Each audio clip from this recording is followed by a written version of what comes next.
More than 1,000 years, the Roman Empire stood as the most powerful civilization the world had ever seen. Its vast territory stretched across Europe, North Africa, and the Middle East. Roman roads connected distant lands, massive armies defended its borders, and its cities were filled with wealth, culture, and innovation. To many people of the ancient world, Rome seemed eternal. But history tells a very different story. By the 5th century, the Western Roman Empire had collapsed. Its once mighty armies were gone.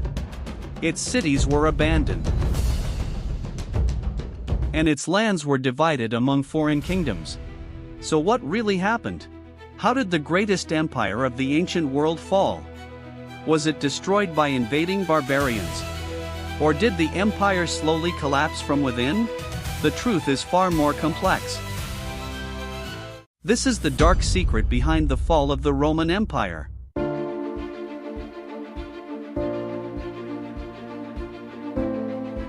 To understand Rome's fall, we must first understand its rise. At its height during the 2nd century, the Roman Empire was at the peak of its power. Historians often call this period the Golden Age of Rome. Under a series of strong rulers known as the Five Good Emperors, the empire enjoyed peace and stability.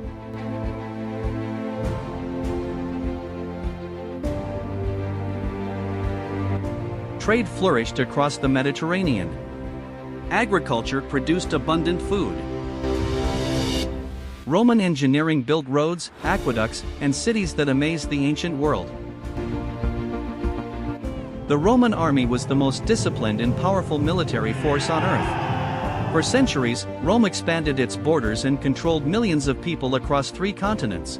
It seemed unstoppable.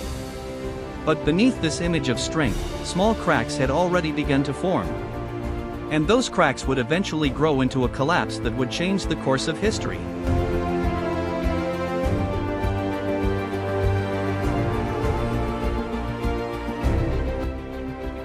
Many historians believe the beginning of Rome's decline can be traced back to the year 180 AD, when the Emperor Marcus Aurelius died. Marcus Aurelius had been one of Rome's last great rulers. After his death, power passed to his son Commodus, whose reign marked the beginning of political instability. Emperors were no longer chosen for their ability to rule.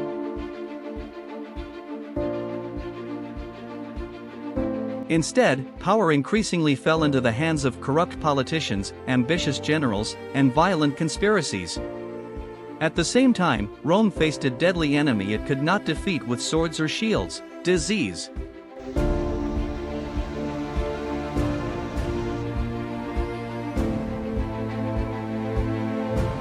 Around 165 AD, a devastating pandemic known as the Antonine Plague spread throughout the empire.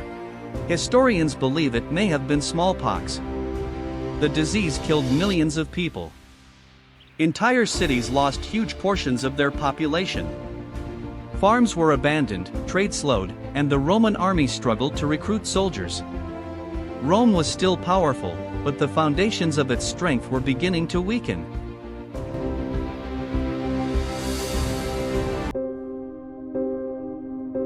During the 3rd century, the Roman Empire entered one of the most chaotic periods in its history. This era is known as the crisis of the 3rd century. Between the years 235 and 284 AD, the empire experienced constant political chaos. Emperors were assassinated. Generals declared themselves rulers. Civil wars erupted across the empire. In just 50 years, more than 20 emperors ruled Rome, and most of them met violent deaths. At the same time, enemies attacked from every direction. Germanic tribes invaded from the north.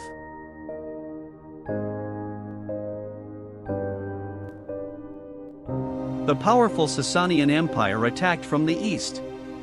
Rome's borders, once secure, were now under constant pressure. The crisis became so severe that the empire briefly split into 3 separate states: the Gallic Empire in the west, the Palmyrene Empire in the east, and the remaining Central Roman Empire. For a moment, it seemed that Rome would disappear entirely. Although strong emperors eventually reunited the empire, the damage had already been done. Rome survived, but it emerged weaker than ever before.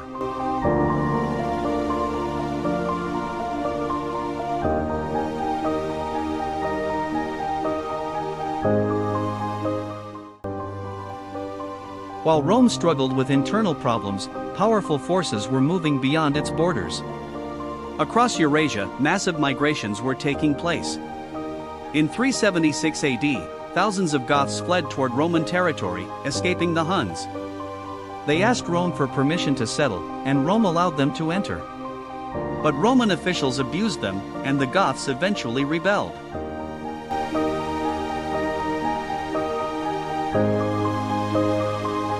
In 378 AD, Roman forces fought the Goths at the Battle of Adrianople. The result was catastrophic. The Roman army was destroyed, and the emperor was killed. It proved that Rome was no longer invincible.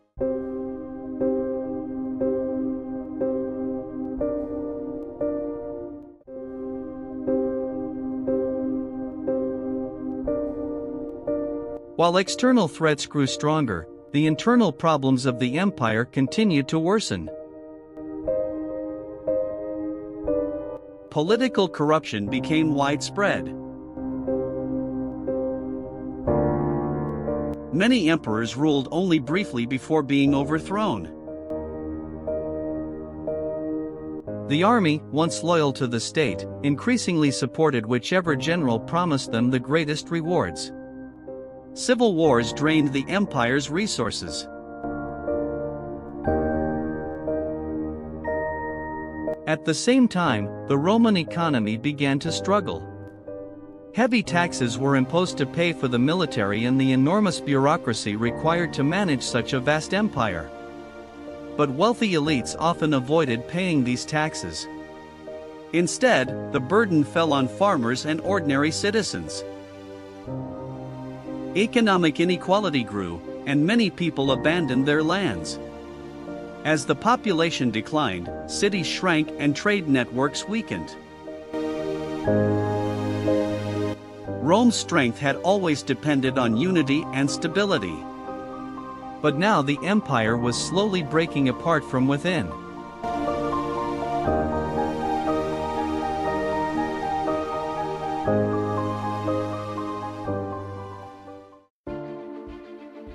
Modern historians and scientists have discovered another hidden factor behind Rome's collapse: climate change.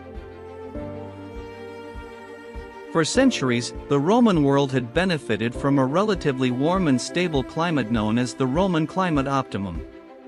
This climate allowed agriculture to flourish and populations to grow. But after the 2nd century, the climate gradually began to worsen. Colder temperatures and unpredictable weather affected harvests. Food shortages became more common. At the same time, Rome's vast trade networks helped spread deadly diseases across the empire. Pandemics such as the Antonine Plague and later the Plague of Cyprian killed enormous numbers of people. Entire regions experienced population collapse. The empire's armies grew weaker, its economy struggled, and its ability to defend its borders declined. Rome was facing enemies on every front: military, political, environmental, and biological.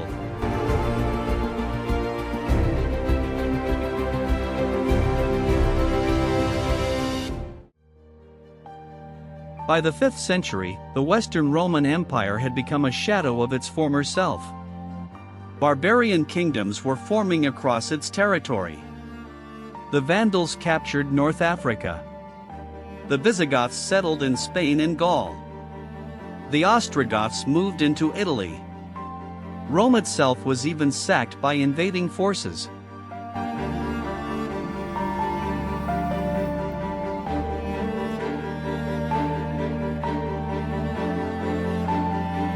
In 410 AD, the Visigoths looted the city of Rome, an event that shocked the entire ancient world. For centuries, Rome had seemed untouchable. Now its walls had been breached. Finally, in the year 476 AD, the last Western Roman emperor, Romulus Augustulus, was removed from power by a Germanic leader named Odoacer.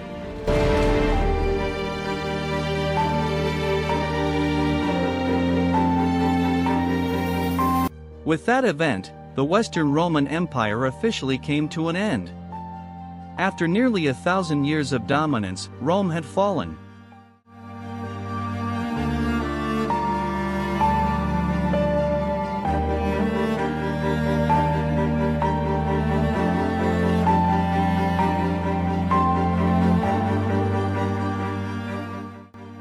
Yet the story of Rome did not truly end in 476.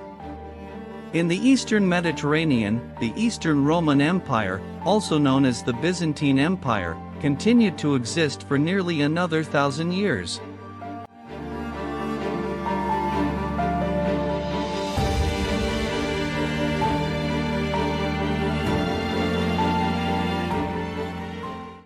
Roman laws, architecture, engineering, and culture continued to influence the world.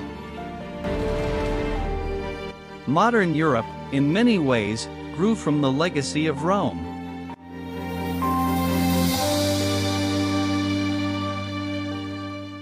Even today, Roman ideas about law, government, and citizenship shape modern civilization. The empire may have collapsed, but its influence never truly disappeared.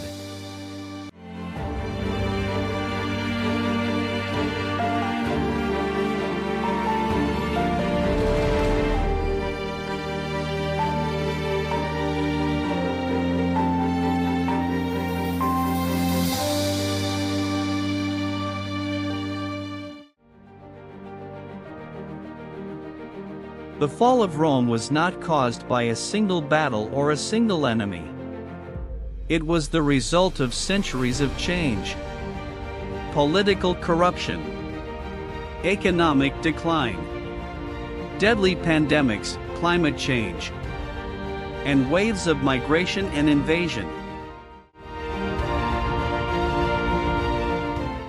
Individually, none of these forces might have destroyed the empire. But together, they created the perfect storm. A storm powerful enough to bring down the greatest empire of the ancient world.